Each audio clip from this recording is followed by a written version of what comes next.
So you want to sell your apartment for top dollar fast, and you want to know, how do you get the best price? Hi, I'm Renee Nelson with PacWest Commercial Real Estate, and let me tell you about a recent situation where I helped someone put their property on the market, and we had multiple competing offers, and my client actually sold his property at 9% over the list price because we had so many competing offers. So the strategy for you is, first you want to know what your property is worth, then you want to know what your competition is in the open market. And one thing that you want to be aware of is not only a pricing strategy, but also a timing strategy. So first let's talk pricing strategy. There's several ways that you can do this. You can either go conservative and go in well below where you think the property will sell for and look to create an auction-like atmosphere and try to bring in competing multiple offers. That sometimes is really smart, especially if the property is a little rougher and it needs some renovations or it's just older. I have a client right now that's selling some property that was built in 1903. Let's face it, it's got old plumbing, old electrical, and it really needs to be torn down. He's got tenants in it, but it's in a prime location. So I know whoever buys that is going to buy it for redevelopment opportunity. But my client doesn't want to sell it just for land prices. We want to get value out of it right now for at least the income stream that it's generating. But think about this. If his rents are $685 a unit, a developer is going to come in and they're going to flatten those buildings and they're going to build something brand new, and they're probably going to be able to pull rents between $1,200 to $1,500 per unit, nearly double if not more.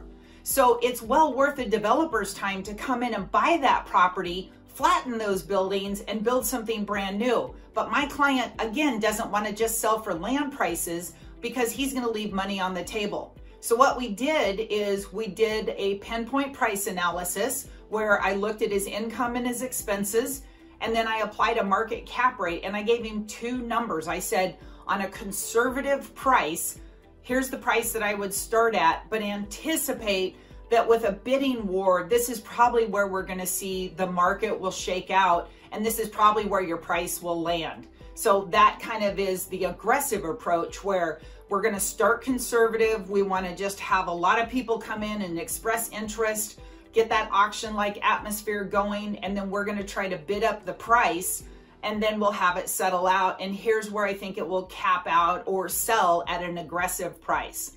So that's strategy number one. You can go in conservative. The second option would be to start aggressive right off the bat and just put it out there for the top dollar that you think the property will sell. One of the drawbacks is not all investors are going to want to get into the game. At that point, they're going to look at it and say, nah, I'm going to look for a better opportunity. I'm going to let this one go by. So instead of seeing 5 or 6 offers, you may only receive 1 or 2. Now, there's two trains of thoughts there. For some sellers, they say, hey, I'll just take the best out of whatever offers I receive.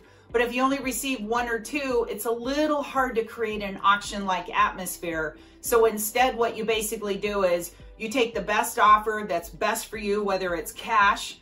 Not all buyers pay cash. Most use financing because interest rates are so cheap. So at that point, then what you're looking for is how quick is their due diligence process?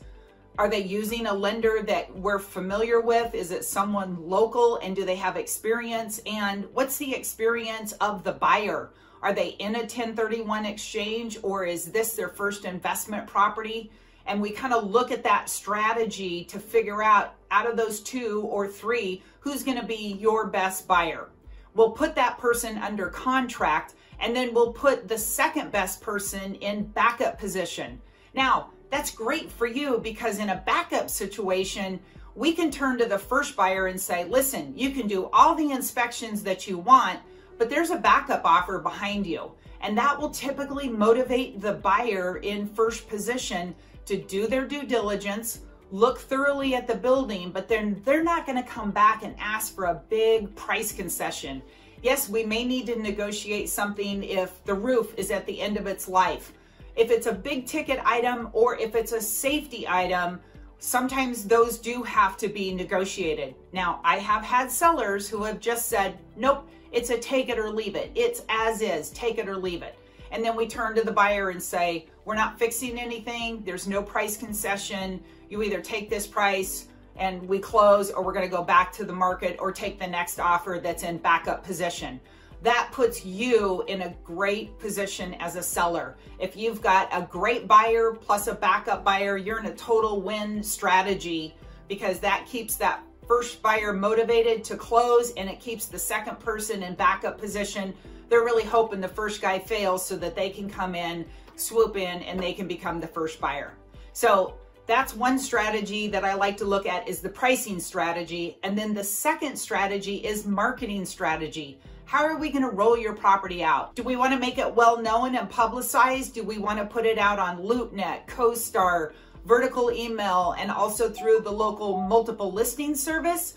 Or do we want to use the silent market? With the silent market, what sellers are looking for is they want to close that transaction without having it being made public. So what they'll tell me is, I want to sell my property, but I want you to do it off market. So there's no real estate sign in front of the property. We don't openly market it. I go out and either find the buyer, or I talk to other brokers that I know that have those type of buyers, and we put that transaction together without it ever hitting the open market.